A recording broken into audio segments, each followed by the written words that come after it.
Hi everyone, I'm the Plant Propagator and welcome to my channel. If you're interested in learning a little bit about what I do, please subscribe to my channel. Today I want to share with you some of my recent acquisitions in these plants right here. These are Phalaenopsis orchids. You say them Phalaenopsis. I've heard some people call them Phalaenopsis. But you just say it Phalaenopsis. You can also call them phals for short. So Phalaenopsis orchids, they're really nice, they're very colorful, they're very fast growing. These flower usually 3 years from seed, so they're really rapid to grow and flower from seed, which is a real advantage in breeding programs. The Phalaenopsis orchids are nice because they're so colorful. They're really beautiful. The thing that I don't like about Phalaenopsis is no fragrance. Nothing there. So these orchids just, they're nice. They're very common. A lot of people grow them. But I don't usually have too many of them in my collection. I do have a few, and most of the Phalaenopsis orchids that I have in my collection, they were either gifts or free acquisitions. And what I'm going to show you today is repotting of some of my recent free acquisitions. And there were some orchids that people were giving away, and I snagged a few of them, and I'm going to share with you repotting. These orchids, again, I've got a few in my collection. They grow really easily. They don't need too much care. The one thing is that when you receive the Phalaenopsis, usually when they're store-bought, they're wrapped in sphagnum moss, a lot of this stuff, and they pack the roots in sphagnum moss because that's how they're easy to grow, and that's how they're so easy to multiply. So they're growing in sphagnum moss. They can be pretty tightly packed in sphagnum moss, and it's important after you receive these or after you buy these to remove the sphagnum moss. I should mention that I did buy one Phalaenopsis orchid, and it was a Just Add Ice orchid. I had to buy it when I put together my video on the interview with a Just Add Ice orchid scientist. And so I purchased that one, and that's still doing very well. I gifted that orchid to my daughter, and she says it's still blooming, it continuously blooms, and it's doing very well. The Just Add Ice orchid is nice because what they recommend is that you just put a few ice cubes on the top, and the ice, as the ice melts, the temperature of the water that's being used to water the orchid, it's lowered a little bit, as you might imagine, from the ice melting, but it doesn't stay cool for long at all. And then after the ice is completely melted, the temperature of that water and of the root area increases. So the nice thing about using ice is that it supplies limited water to the orchid. The problem, again, with receiving these and growing them in sphagnum is that the sphagnum really retains the water for a long period of time. And then what happens with the Phalaenopsis orchids, if you don't remove the sphagnum moss, is that the sphagnum, if you water it often, it gets wet and it gets waterlogged, and then the roots will rot. And that's really the major issue with growing Phalaenopsis, and it's a major problem that most people have with their Phalaenopsis orchids, is that overwatering leads to root rotting. So when you repot your Phalaenopsis, you have to use, as with most orchids, you have to use a light and airy mix. What we're going to use today to repot these is a mixture of lava stone, leca, and then I'm also going to use the base of the petioles of my date palm tree. And I released a video a short time ago on developing this new potting mix. And this potting mix seems to be working pretty well. So I used this potting mix on this orchid in that video that I repotted, and the leaves have firmed up, so it's doing really well. This was grown previously in lava stone. and that might have been a little bit too dry for this. So this mix retains the water a little bit better, and it seems to perked up. The base of the petioles of the date palm look like this, and so this is really light and airy stuff, but it also holds the moisture really well. So this is what I'll use, and I'll pack this around the roots.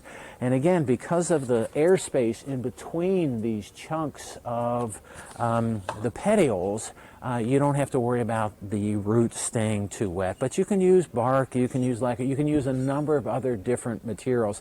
I've seen videos where people have used bark or leca or lava stone in between layers of sphagnum moss, and that's okay too. There's a lot of videos, I should also say, on growth of Phalaenopsis. These are the most popular orchids.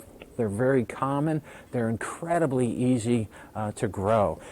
Here's an orchid that I've had for a long time. I actually divided this not too long ago, and it was divided 3 months ago. And this is also just put out a bloom spike. This is the time of the year when all my phals are putting out bloom spikes. But this is just in leca and lava stone, and it just does, I mean, it does well in a variety of different mixes. The main thing that you have to do with your orchids and with a Phalaenopsis is put them in a light and airy potting mix and water them once to twice a week, and then feed them once a week, and they'll do fine. They'll do really, really well.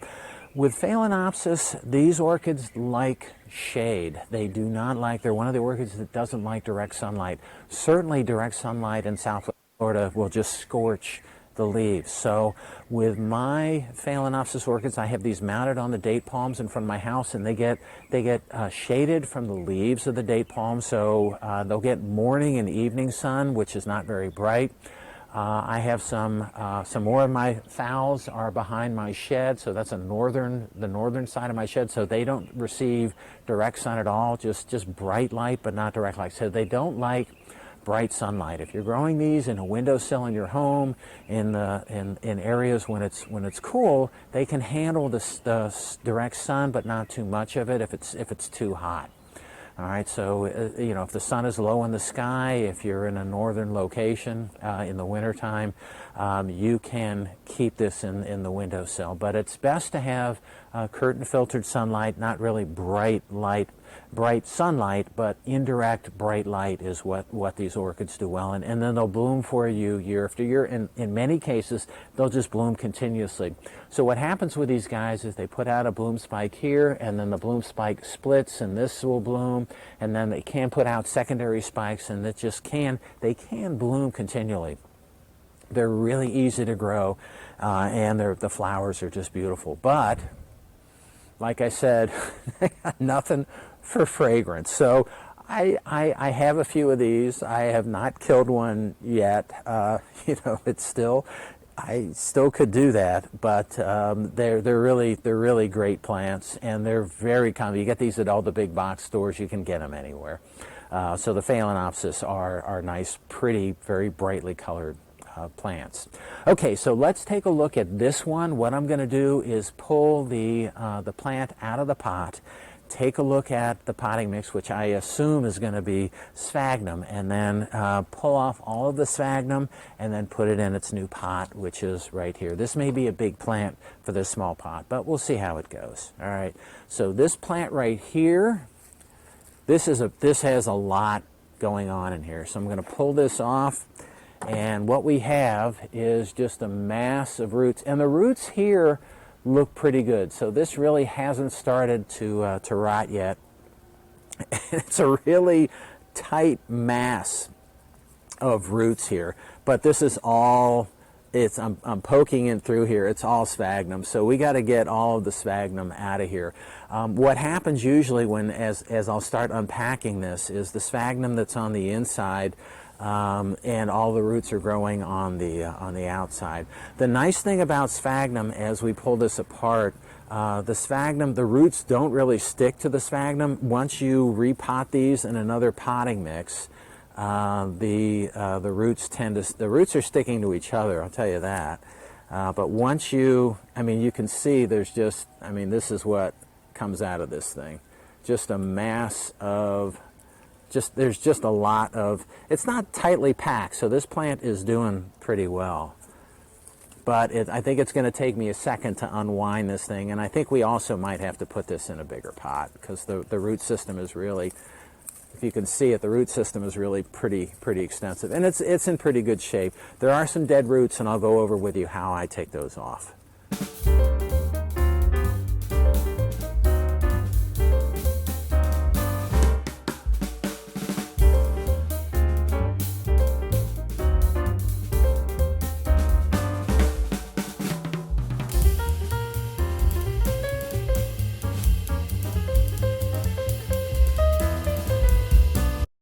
Okay, so I think I have all the sphagnum off of here. This is a massive, look at that. That's a massive root system. I was going to put it in this pot.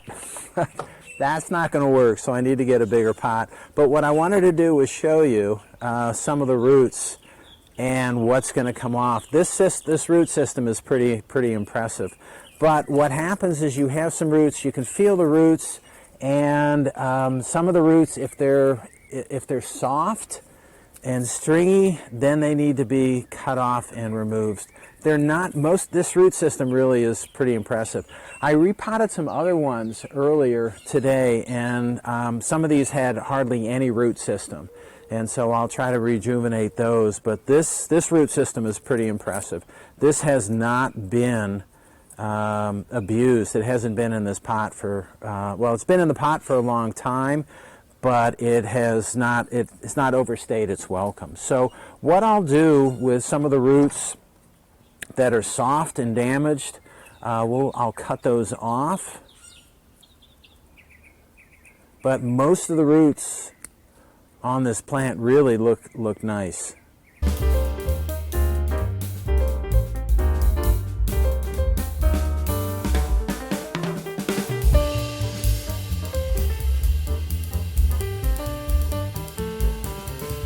Okay, so what I need to do is I need to get a bigger pot. So I'm going to put this guy down and get a pot that can handle this nice root system. So I'm back, and this is the pot I selected. So we're going to use this, this big pot, and I'm going to start out, yikes, by first putting lava stone in the bottom of the pot. And I do this to kind of, it's airy, it also weighs the pot down a little bit, even though this pot is pretty, this pot's pretty heavy, so it doesn't need that. When I plant this plant, the other thing is, when you plant the plant, you don't want to have it directly upright, you want to have it kind of at an angle a little bit. These phals tend to, when they're mounted, they grow like this on the trees, and it's not good to have water accumulate right here in the apex because it tends to rot a little bit. So I'll put this thing at a little bit of an angle. This is still a massive root system. You know, I don't think there's not enough room for lava stone in there. So what I'm going to do is put this in the pot like this, and I'm going to add some leca around it, and this is the leca that I'm going to add, the large leca, and I'm going to kind of shake this down in here. Didn't think I'd be working with such a big pot.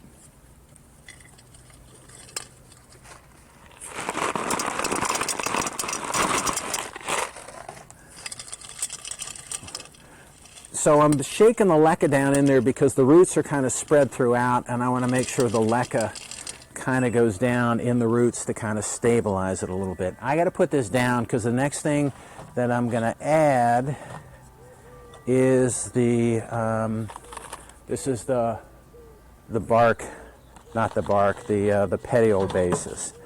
So I'll put this in here, and then I'll probably also sprinkle in just a little bit more of the leca.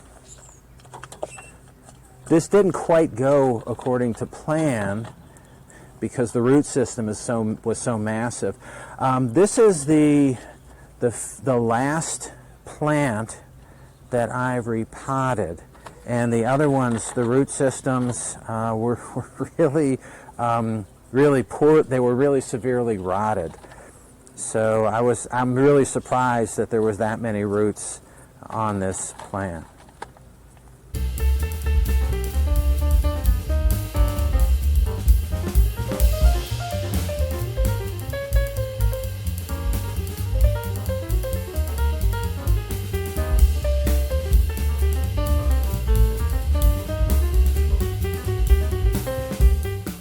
Okay, so I think I'm done with this. I've kind of repotted it up. I wanna pack this down. The last thing that I want to do here is to give this a good drink of water to make sure everything is moist and in place. I can pack just a few more of these in here, but I want to make sure it's packed down pretty good, because this is a big plant, and make sure that it's stable. So that's all I have for today. I've got a lot of these phals that I have added to my collection of Phalaenopsis. It didn't quite double, but I added a lot more Phalaenopsis this week, and I've repotted quite a few of these guys. So that's all I have for today. If you're interested in learning a little bit more about what I do, please subscribe to my channel, and happy propagating.